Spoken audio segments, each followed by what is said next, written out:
of you all heard that John Newton was a wretched slave trader who was converted, and so he wrote the song "Amazing Grace" as if he was converting. He was converting from his slave trading, as if that was like a manifestation of him feeling sorry for what he did. How many of y'all heard that? Thumbs up, like and share. Watch this. Well, I did some more research. I didn't just go back because I was raised that way too. I did some research and I heard a similar history. But according to wordandway.org, a piece that was written by Arthur Brian Kaler not too long ago, he says this is a popular myth about John Newton. He says that John Newton, this wretched slaveholder, is said to have quit the slave business and became an abolitionist and wrote the beloved hymn Amazing Grace. How many of y'all heard that before? That's why Black family, we are told by one of our Black ancestors, the great Dick Gregory, he tells us, don't sing this song because you ain't that wretch.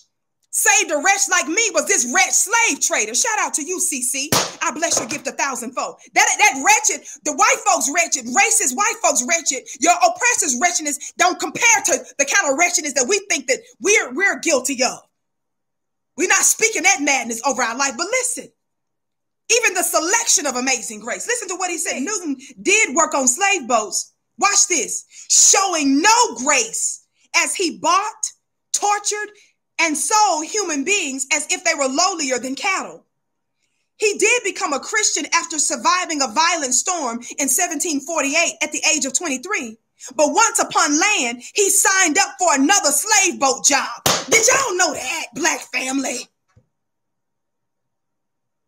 So even the selection of Amazing Grace, Obama, even the selection of Amazing Grace Councilman Andrew Jenkins,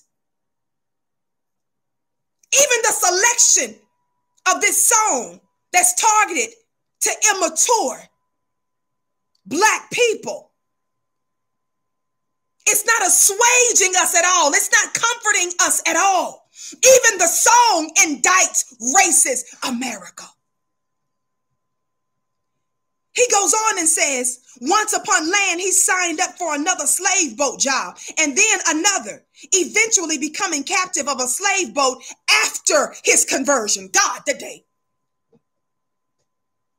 Newton finally stopped sailing on slave boats in 1754, but only because he suffered a stroke. God, the day. Did y'all know that?